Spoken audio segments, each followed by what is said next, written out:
What is up, YouTube? Today's a very special video. Today I'm covering izzat, which is an Indian cultural thing. I saw this on Twitter, a post from Josh or Null, entitled Kiwi Farms user breaks down izzat, the Indian subcontinent's cultural honor system. It effectively explains every single trope about Indian behavior. They all participate in an invisible clout-chasing game that involves screwing over everyone as much as possible. Worth the read. And yeah, I'm just going to read this to you, and then I'm going to elaborate on what I think about it. Izzat has no direct translation into English. We only have terms that can broach the same concept, such as honor, or reputation, or face. Izzat is so much more than that. It's a zero-sum game of collective honor shared by whole groups of people, all of whom take it very, very seriously. A system like this isn't just foreign to Enlightenment values, but I'd say it's antithetical to every sensible form of governance on the planet. It will destroy any system that assumes good faith. Izzat conflicts are not about who is right and who is wrong. It's about who wins and who loses. This means it's a zero-sum game where just about any action is justified, including murder, to restore the loss of izzat. Izzat is a limited social currency, and the easiest way to get it is to take it from someone else. Winning is righteous in izzat, losing is unrighteous. This means that if someone plays the game of izzat well enough, they can get away with just about anything: murder, rape, scamming, cheating, stealing. The only morality in izzat is the protection of your own group's collective ego. The only appropriate response when your izzat is attacked is the complete destruction of whoever insulted it. Two people get into an argument. They might escalate, but chances are it won't be that bad. I.e., sorry I broke your garden gnome. With two Indians in an argument, the stakes are always deadly. Thanks to izzat, neither of them can back down, nor can they admit fault. Admitting fault is seen as deliberately humiliating yourself. Not only that, but because izzat is shared, you are shaming anybody who shares your izzat. So admitting fault or taking responsibility for a problem is a form of social suicide. This means even if the dispute was over something completely fucking stupid or trivial, like a broken garden gnome, it could spiral into a decades-long honor feud. Izzat is the only reason why police are reluctant to get involved in disputes. Because izzat is a zero-sum game, all participants are involved in the game. If a policeman sides with one family over another in an izzat dispute, this means that he's deliberately taking the side of the family and dishonoring the other. This marks him for retribution by the offending party. Without parties being able to be impartial, then centralized authority cannot effectively function. Let's say someone in India complains about a broken water pipe. Instead of the problem being addressed, the official responsible for the water pipe denies it's a problem and counterattacks him instead, because daring to question his efficiency in his role was challenging his izzat. So the official destroys the person who brought the problem up. The water pipe never gets fixed. Izzat is the only reason why Indian managers are so infamous for hiring more Indians. It's because from the manager's perspective, he's using his position to gain an invisible social currency. Merit and actual qualifications come second-hand to that idea. If he hired a Westerner, he would not gain or even lose izzat by doing so. He has a very strong cultural incentive to not be impartial. He has a very strong cultural incentive not to be impartial. Meanwhile, if he can strong-arm dozens of Indians into a company, he is gaining huge quantities of izzats and conspirators who owe him an absolute debt to him. It's not uncommon to see Indians gloat about their success in the West, and yes, izzat is very much a system that enables short-term success, but the fundamental reality is that the prosperity that these Indians find so attractive is, in the first place, wouldn't exist if the West practiced something similar to izzat.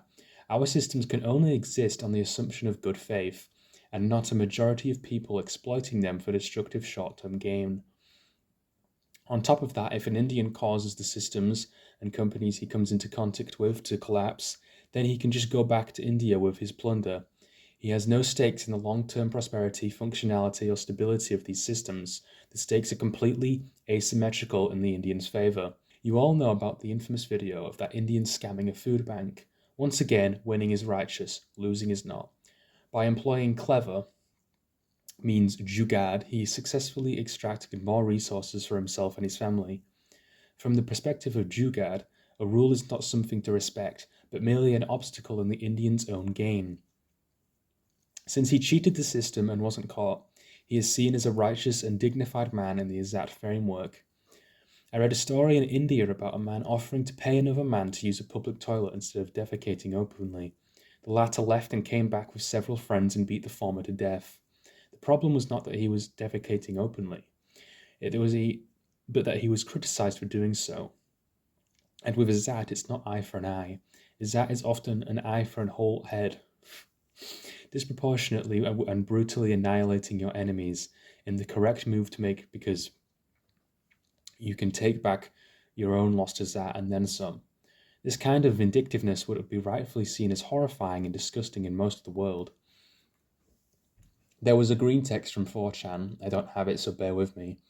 Anon knew an Indian. This Indian would make outlandish claims. He could bench press 500 kilograms. He was a billionaire. He did arms deals with the US government. Anon said he didn't believe the Indian. The Indian reacted with righteous indignation. The situation escalated to the point where the Indian was emailing Anon death threats.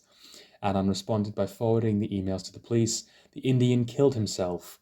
Anon was left baffled by the whole situation. I had no idea what had just happened. So without izzat, this looks like an utterly insane and pointless sequence of events. But with izzat, the Indian's actions suddenly make sense. He was boasting to increase his izzat, and when Anon simply stated his disbelief, it was seen as a vicious attack on his izzat. The Indian escalated the situation to restore the lost izzat. When the police got involved, the dispute had become public, so the Indian's shame had increased to unbearable levels. He committed suicide in order to save his remaining izzat. Anon had no idea what izzat was, or if he did, he didn't mention it. Yet the Indian's actions perfectly align within this framework. This is what makes me believe the green text was genuine. The Western idea of merit is competence in a role. Merit is in izzat is determined by what lengths you will go to achieve a goal. With competence merely being one path, it often becomes a secondary path, as printing a degree that says you're qualified to be a jet pilot is just as good as being able to actually fly a jet in the eyes of izzat. In other words, izzat selects for appearance over authentic merit or morality. Now, a counter-argument an Indian might make is izzat is a dated word, or we don't use that word.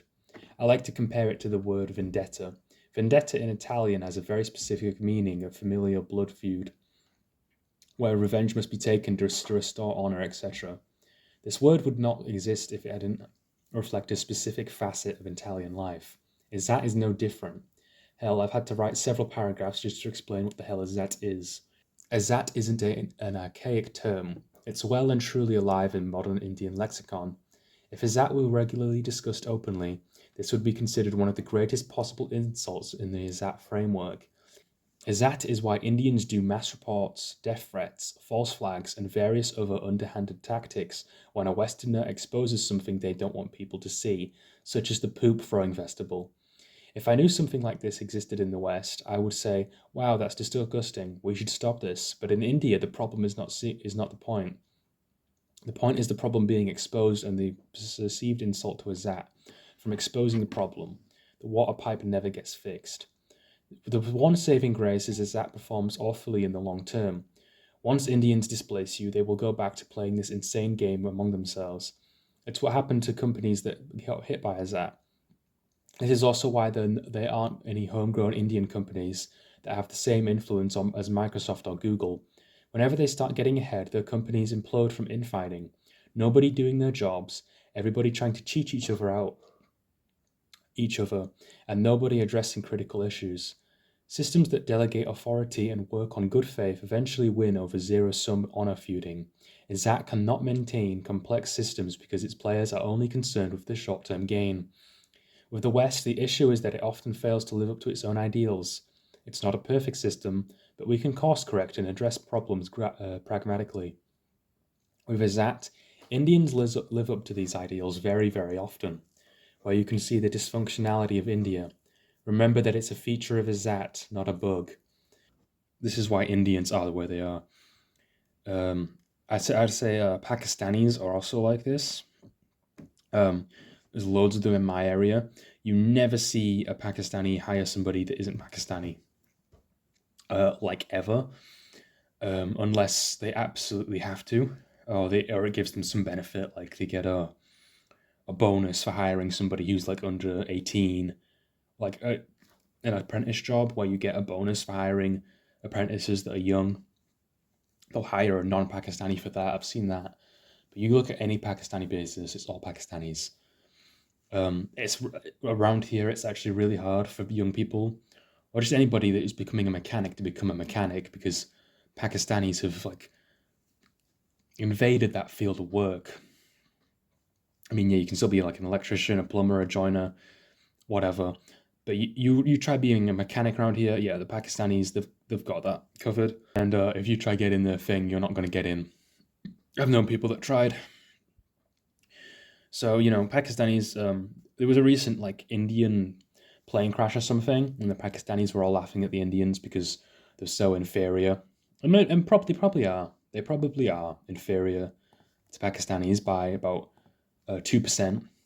But Pakistanis are no different. I just wanted to begin with that because I hate all brown people pretty much equally. All the like the Middle East fuckers, fuck them. But yeah, this explains why it's not just the difference in like IQ, because there's plenty of like low IQ countries that are kind of like getting along, or whatever. It's a cultural thing as well. Like they're not just stupid; they're like constantly trying to fuck each other over for power, and that's why they do so much worse than in the West.